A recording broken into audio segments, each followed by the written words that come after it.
अष्टवक्र गीता सूत्र नंबर 18 दूसरा प्रकरण। अहो मयि स्थितं विश्वं वस्तुतो न मयि स्थितं न मे बोधोस्ति मोक्षो व भ्रांति शांता निराश्रया। अनुवाद इस प्रकार है कि कितने आश्चर्य की बात है, आश्चर्य है कि मुझ में स्थित हुआ यह विश्व वास्तव में मुझ में स्थित होकर भी वस्तुतः है नहीं। सचमुच मुझ में यह विश्व नहीं है, इसलिए न मेरा बंध है न मोक्ष है। आश्रय रहित होकर मेरी भ्रांति शांत हो गई है। तो क्या कह रहे हैं अष्टवक्र जी? राजा जनक यहाँ पे अभी बोलते हैं कितने आश्चर्य की बात है कि यह जो विश्व है यह मुझ में स्थित है, पर वह मुझ में होकर भी वस्तुतः सच में मुझ में नहीं है। और सेकंड लाइन में क्या कह रहे हैं, बहुत ही गहरी बात उन्होंने कह दी कि जो सारी भ्रांतियां हैं इसका कुछ कारण है। क्या कारण है? कि इसका कोई आश्रय होता है, और इसका आश्रय क्या है हम जानते हैं, अहम। और ये सारी भ्रांतियों को निराश्रय कर दो। क्या कह रहे हैं? इसका जो घर है, आश्रय है, इसको मिटा दो। तो जो अहम को जो भ्रम था वह मिट जाएगा, और जो भी भ्रांतियां होंगी अहम न होने के कारण भ्रांतियां भी नहीं रहेंगी, क्योंकि अब वो निराश्रय हो गया, उसका घर ही खत्म हो गया, और इस प्रकार वो शांत हो जाती है। तो यहाँ पे हम समझ सकते हैं कैसे, जैसे अपना एड्रेस चेंज कर लिया, आप एक घर से नए घर में शिफ्ट हुए, पर आपने पोस्ट ऑफिस में इतला नहीं करी कि हमारा एड्रेस चेंज हो गया, तो जो आपके पुराने जो भी लेटर्स आते रहेंगे वो सब पुराने एड्रेस पे ही आते रहेंगे, आपको नए एड्रेस पर वो मिलेंगे ही नहीं। उसी प्रकार यहाँ पे कह रहे हैं कि अब वो कह रहे हैं घर ही मिटा दो, उसका आश्रय ही खत्म कर दो, निराश्रय कर दो। ये उपाधियां कहाँ इकट्ठी होती हैं? अहम में, और हम आगे चलेंगे मन में इकट्ठी होती हैं, तो इसको ही तुम हटा दो, उसको बेघर कर दो। तो ये जो सारी भ्रांतियां हैं, सारी उलझने हैं, अहम मैं के कारण है। ये मैं जो झूठ मूठ का मैं बैठा हूं, अहंकार को, जब मैं मिट जाएगा या जब मैं मिट गया तो कोई भ्रांति बची ही नहीं रहेगी। और तब मैं, अब कौन सा शुद्ध मैं वो होगा जिसे न बंधन होगा न मुक्ति। वो मुक्त, बंधन ही नहीं होगा तो वो मुक्ति की या मोक्ष की क्या बात करेगा। तो इस प्रकार जो मैं है, अशुद्ध मैं, अहंकार, वो सब इकट्ठा करता रहता है स्वार्थ के लिए और बंधन बनाता रहता है। पर जैसे ही वो शुद्ध हो जाएगा या ये झूठा मैं मिट जाएगा तो सब सारी भ्रांतियां मिट जाएंगी। तो कह रहे हैं अष्टवक्र जी, भ्रांतियों को निराश्रय कर दो, उसको बेघर कर दो। और तो ये जो भ्रांतियां, इसको आप माया भी बोल सकते हो, झूठ भी बोल सकते हो, मिथ्या भी बोल सकते हो। तो अब इसके लिए कोई घर ही नहीं बचेगा तो ये कहाँ जाएगा? वो शांत हो जाएगा। तो जो फर्स्ट लाइन में कहा है, अहो मयि स्थितम विश्वम वस्तुतो न मयि स्थितम, कि जब तक ये भ्रांतियां हैं तब तक यही लगेगा कि पूरा विश्व है। भ्रम में रहेंगे तो लगेगा विश्व है। फिर जब भ्रांतियां मिट जाएंगी तो व्यक्ति कहता है कि ये विश्व तो प्रक्षेपित है, मेरा ही प्रतिबिंब है, ये सारा विश्व तो मेरी ही छाया है, मुझसे ही है, और अब ये मुझे नहीं चाहिए क्योंकि ये मुझे तंग कर रहा है, मुझे इससे मुक्ति चाहिए। तो ये जो सेकंड वाली बात कही, जब व्यक्ति को समझ में आने लगता है कि ये जो सारा विश्व है ये मेरा ही प्रक्षेपण है या मेरा ही बना हुआ है, और अब मुझे इससे मुक्ति चाहिए, तो ये तो थोड़ी ऊंची अवस्था हो गई जो अभी राजा जनक की शुरुआत में स्थिति थी। और जो इसके पहले की स्टेज बताई वो थोड़ी सी एकदम नीचे वाली, साधारण तौर पे जो सबकी रहती है। वहां क्या होता है, व्यक्ति जो है बस जगत को बाहर देखता रहता है, इस जगत से सुख उठाता रहता है, वो सुख को ही स्वर्ग मान लेता है और उसी में रहना चाहता है। और इस लेवल पे उसको ना तो कोई मुक्ति की बात याद आती है या उसे कुछ समझ में आता है कि इस जीवन का उद्देश्य क्या है। वो अपने झूठे अहंकार में ही जीता है कि इस जीवन का उद्देश्य इस अहंकार को बचाए रखो, बहुत सुख भोग लो, इकट्ठा कर लो, उपाधियां ओढ़ लो, और यही उसके बंधन का कारण होता है। पर व्यक्ति को समझ में ही नहीं आता। क्यों समझ में नहीं आता? क्योंकि वो अभी होश में है ही नहीं, उसको होश ही नहीं है कि जीवन क्या है या ये बंधन मुक्ति क्या है। और वो बंधन को ही सुख समझ रहा है और उसी को भोग रहा है। पर जब इस स्टेज से थोड़े ऊपर आते हैं, जब वो दुख को बैठकर समझेगा कि ये दुख मुझे बार बार क्यों हो रहा है, सुख के बाद जब वो थोड़ा अपने आप वक्त बिताएगा, अपने आप से प्रश्न करेगा, तब वो थोड़ा अपनी स्टेज से ऊपर उठता है। और फिर उसको समझ में आता है कि जो जगत मैं बाहर देख रहा हूँ ये मेरा ही विस्तार है और ये झूठा है और मुक्ति ही सत्य है, मुझे मुक्ति चाहिए। तो अष्टवक्र जी क्या कहते हैं, ये तो हो गई सेकंड नंबर की बात। फर्स्ट थी कि उसे कुछ पता ही नहीं है, सेकंड नंबर में अब उसे मुक्ति चाहिए। पर अष्टवक्र जी क्या कहते हैं, इस बात से भी ऊपर अपने को उठा देते हैं, कहते हैं मुक्ति का भी क्या लक्ष्य साधोगे, मुक्ति तो तुम्हारा स्वभाव है, मुक्ति तो सत्य और मुक्ति तुम्हारे अंदर है। पर ये अष्टवक्र जी अपने लेवल से कह रहे हैं, हमारे लिए तो अभी फर्स्ट सेकंड में हम रहेंगे। तो ये तीन लेवल हमको समझाए गए।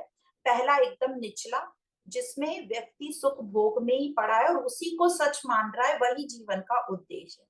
दूसरा, जब उसको समझ गया कि नहीं नहीं जगत मेरा विस्तार है, अब मुझे ऐसे ही नहीं पड़े रहना, ऐसे ही बार बार सुख दुख में नहीं आना, ये बंधन मुझे नहीं चाहिए। और तीसरा, जिसमें अष्टवक्र जी कह रहे हैं मुक्ति को भी छोड़ो, वह तो तुम्हारा स्वभाव है, तो मुक्ति की भी क्या कामना करना, मुक्ति तो तुम्हारे अंदर बैठी है।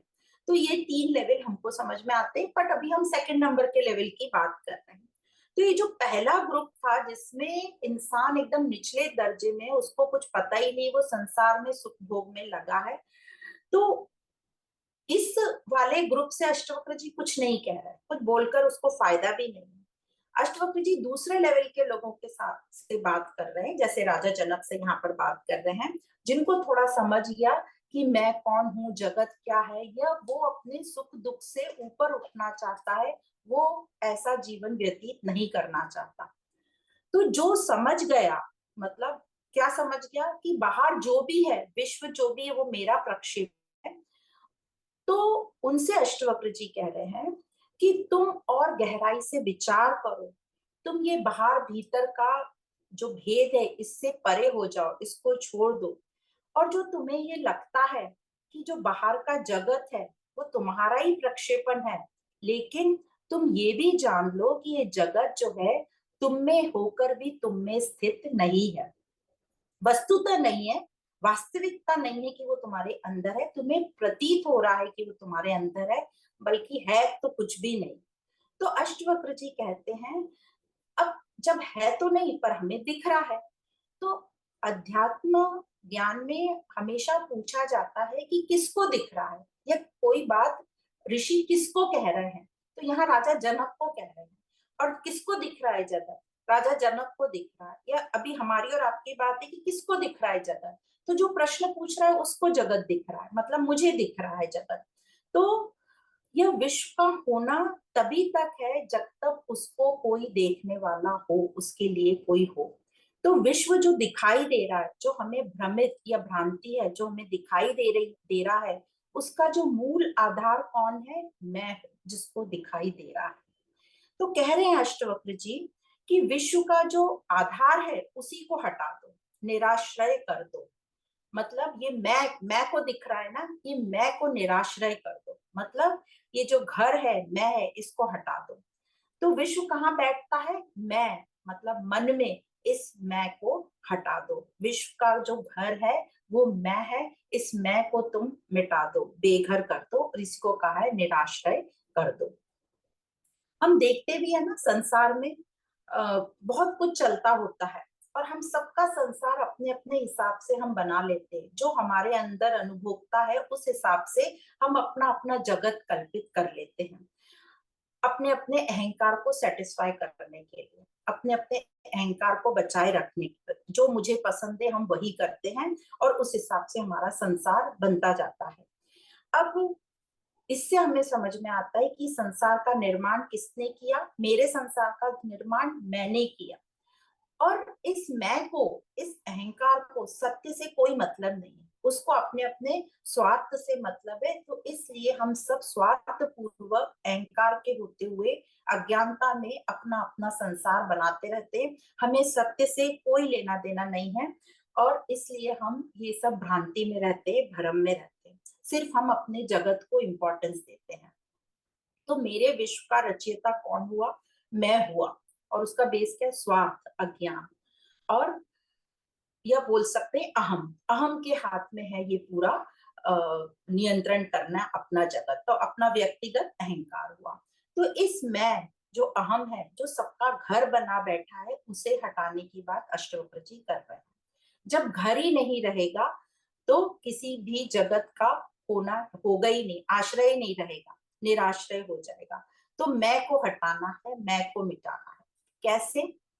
सिर्फ आत्मज्ञान के मनन चिंतन अवलोकन से ही होगा। कैसे? बार बार अपने से प्रश्न करो कि मैं कौन हूँ। ये उपदेश सुनो सब संतों का, जो सब बड़े बड़े विद्वान हैं उनका, और अपने आप से प्रश्न करो कि मैं कौन हूँ। इस विश्व को देखने वाला मैं हूँ। ये विश्व क्या है? मेरा और विश्व के बीच में संबंध क्या है? मैं ये इतना स्वार्थ मैं क्यों करता हूँ? मैं इतना स्वार्थी क्यों हूँ? ये विश्व और मैं इतने स्वार्थ में क्यों चलता हूँ? ये बार बार अपने से प्रश्न करेंगे। ये प्रकृति जो है, इसमें मेरा शरीर भी आ गया, ये रोज नित नया रूप धारण कर लेती है। तो जैसे हम जानते हैं ना, जो कल हमारा शरीर था, 1 घंटे बाद भी वो नहीं रहेगा, दिखेगा मोटा मोटा वही, पर सूक्ष्म में उसमें कितने चेंजेस होते रहते हैं। ऐसे ही प्रकृति जो पिछले क्षण थी अभी नहीं है, पर हमें दिखाई नहीं देती भौतिक रूप में, स्थूलता में तो सेम दिखती है, सूक्ष्मता से उसमें चेंजेस होते जा रहे हैं। जब तक बड़ा चेंज नहीं होता तब तक हमें वो दिखाई नहीं देता। तो हमारे में ये क्वेश्चन आते जाना चाहिए। तो ये जितना हमारे में क्वेश्चन आएंगे उतनी हमारी गहराई बढ़ती जाएगी, पर इसमें हमने अपने प्रति ईमानदार रहना चाहिए। अब ये जो ज्ञान है, अभ्यास करना है, जैसे भगवत गीता में 15वें अध्याय में बार बार बोला अभ्यास, इसके लिए अभ्यास बहुत जरूरी है, अभ्यास और वैराग। तो अभ्यास हमें ही करना है, और हमारे अभ्यास में अब ईमानदारी होनी चाहिए, क्योंकि अब कोई नहीं बैठा है आपको रोज बोलने के लिए या बताने के लिए। हम अपने कोई बेवकूफ बनाते रहेंगे तो हम इस अज्ञान में ही रहेंगे, और हमारे जीवन का जो लक्ष्य है उस दिशा में हम बढ़ ही नहीं पाएंगे। तो अपने प्रति ईमानदारी हमारे में आएगी, और हमें रखनी भी है, और नेति नेति करते जाना है कि मैं कौन, मैं नहीं हूँ, ये मैं प्रकृति तो नहीं हो सकती। तो धीरे धीरे वो नेति नेति वाला प्रिंसिपल हम लगाते रहेंगे, तो हम धीरे धीरे ऊपर उठते जाएंगे। तो जैसे हम ये ज्ञान लेते रहेंगे, तो जो बाहर इतना ग्लैमर है, इतना जो हमें आकर्षित करती हैं चीजें, प्रभावित करती हैं, वो हमारा कम होता जाएगा। बाहर हमारा रचना पचना कम होता जाएगा, मजा लेना, ये करना, ये सब हमारा ऑटोमेटिक अपने आप कम होता जाएगा। अभी तो हम बाहर कुछ भी देख के कैसे पगले हो जाते हैं। तो जब हम ज्ञान लेते रहेंगे तो ये पागलपन हमारा कम होगा, अंदर में हमारी गहराई आती जाएगी। तो अभ्यास चलते रहना चाहिए, जिसको कहते हैं आत्मनिरीक्षण या सेल्फ इंट्रोस्पेक्शन, आत्मचिंतन, अवलोकन। करते रहें, समझते रहें और आगे बढ़ते रहें। तो जितना हम समझते रहेंगे उतना हमारे अंदर जो है शांति आती जाएगी, और यह शांति जो है आत्मज्ञान के बिगर नहीं होगी। और आत्मज्ञान भी सिर्फ सुन लिया नहीं, उसको हमें अपनी लाइफ में अप्लाई करना है। अप्लाई से भी ज्यादा उसका चिंतन मनन करके समझते जाना है, नहीं तो हम एप्लीकेशन एप्लीकेशन वर्ड पे फिर अटक जाते हैं और उसको वहीं छोड़ देते हैं। तो जब हम आत्मज्ञान सुनते हैं, फिर उसका अवलोकन करें, तो हमारी भ्रांतियां समाप्त होंगी। और भ्रांतियां कैसे समाप्त होंगी? निराश्रय, उसका जो है घर ही मिटा दिया हमने, उसको बेघर कर दिया, तभी बोल पाएंगे कि ना मुझे बंधन है ना मुझे मोक्ष है। क्योंकि बंधन ही नहीं है तो मोक्ष की क्या बात होगी। तो यही यहाँ पे अष्टवक्र जी कह रहे हैं, निराश्रय कर दो, बेघर कर दो इस भ्रांतियों के घर को।